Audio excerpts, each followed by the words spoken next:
ओम शांति। आज 22 अगस्त 2020 को आप सभी का श्री बाबा की इस रिसर्च लैब में बहुत बहुत स्वागत है। तो दोस्तों, आज इस रिसर्च लैब में जिस बात पर हम अपने ऊपर ध्यान देंगे वो बहुत ही गजब की बात है, क्योंकि वो लैब की वो बात है जिससे स्वयं में परिवर्तन लाकर हम विश्व में, इस पूरे जगत में परिवर्तन ला सकते हैं। जी हाँ दोस्तों, आज जो टॉपिक इस लैब में हम उठा रहे हैं वो है विश्व में शांति स्थापन कैसे करें। कैसे इस पूरे विश्व में हम शांति को स्थापन कर सकते हैं। आइए इस पे रिसर्च करते हैं, इसको गहराई से समझते हैं और सर्वप्रथम इसको हम पहले अपनाते हैं और फिर औरों तक पहुंचाते हैं। तो सबसे पहले जो हमारा एम है उसे हमें देखना है, और एम ये है कि शांति को हमें लाना है। तो सबसे पहले शांति को ना लाने के कारण कौन कौन से हैं उन्हें समझना है। तो शांति को ना लाने के कारण है हमारे विकार।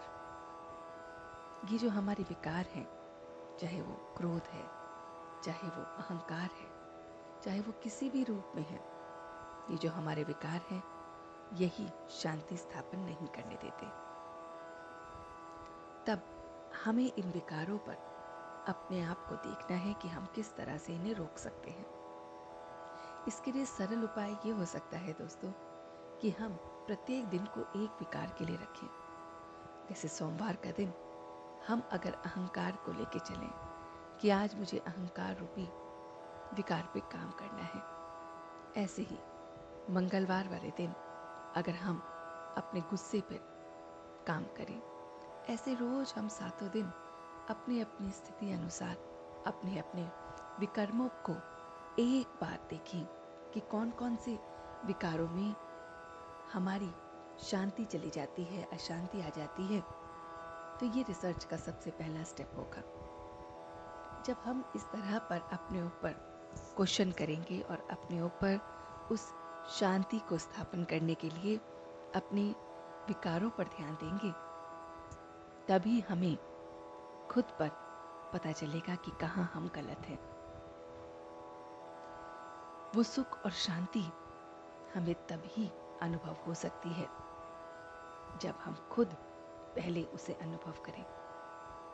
तो सबसे पहले उसे अनुभव करने के लिए हमें इन सब में जो शक्ति बहुत बहुत मददगार होगी वो है सहन करने की शक्ति।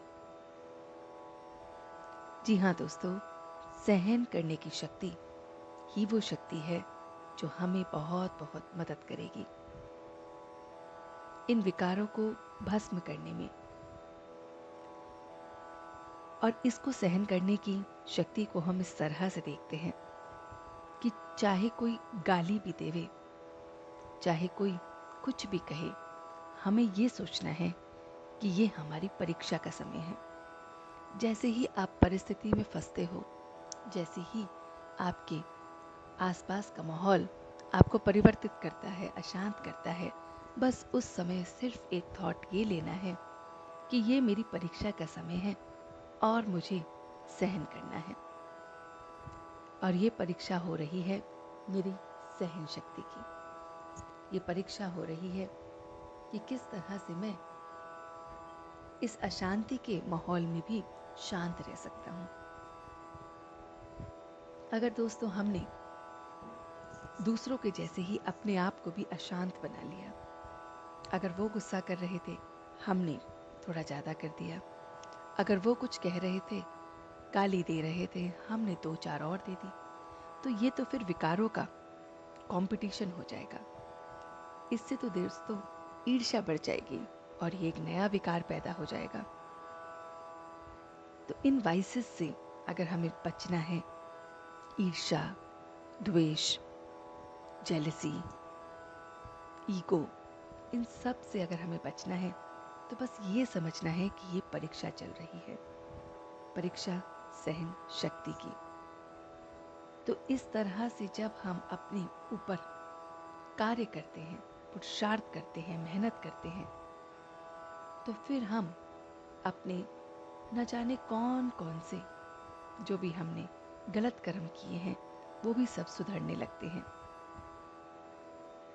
वो सब जैसे खत्म होने लगते हैं।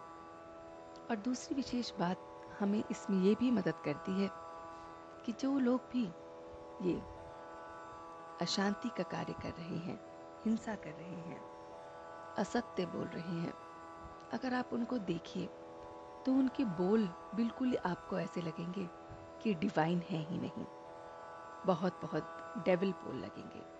अब हमारे अंदर पूरी चॉइस है कि हमें डेविल बनना है कि हमें डिवाइन बनना है।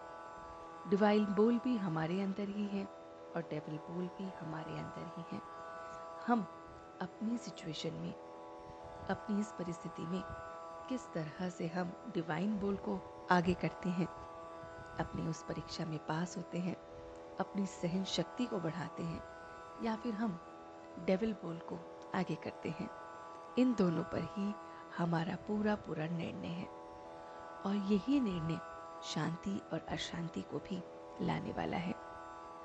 तो दोस्तों, हमें अगर पूरे विश्व में शांति चाहिए तो सर्वप्रथम हमें पहले स्वयं पे शांति का अनुभव करना होगा। उस खुशी को, उस आनंद को अपने अंदर महसूस करना होगा। और उसके लिए इस रिसर्च लैब में बहुत बहुत सरल उपाय ये है कि अपनी सहन करने की शक्ति को बढ़ाना है।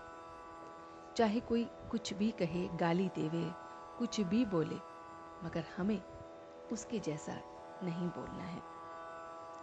उस आसुरी स्वभाव को निकाल दैवी स्वभाव को अपनाना है। उस ईर्ष्या को भस्म करना है और अपनी सहन शक्ति को बढ़ाना है। और इस तरह से जब हम इस काम में आगे बढ़ते हैं दोस्तों, तो आप देखेंगे कि आप पूरे दिन शांति को अनुभव करेंगे और आपकी वजह से ये शांति औरों को भी अनुभव होगी और इस तरह से औरों को, और ये इस तरह से नेटवर्क की तरह फैलेगा और विश्व में शांति स्थापन होगी। तो हम प्रत्येक बच्चे को, हम प्रत्येक स्टूडेंट को इस रिसर्च लैब में सिर्फ इसी पर काम करना है कि मुझे अपनी सहन शक्ति को बहुत बहुत बढ़ाना है। परीक्षाएं आएंगी, उलझनें आएंगी, समस्याएं आएंगी, मेरे मन की स्थिति को मुझे काबू करके रखना है। अपने इस ईर्ष्या को, द्वेष को, अहंकार को परीक्षा में आगे नहीं बढ़ने देना है। अपनी स्थिति को बहुत बहुत स्टेबल करके स्वयं तो इस शांति को अनुभव करना है और औरों को भी कराने में मदद करनी है। तो दोस्तों, आज इस रिसर्च लैब में हम इसी बात पे अपने पे काम करेंगे। कल फिर मिलते हैं आपसे एक नए टॉपिक के साथ। तब तक हम शांति का दूत बनकर इस विश्व में शांति ही शांति फैलाएं। ओम शांति, ओम शांति, ओम शांति।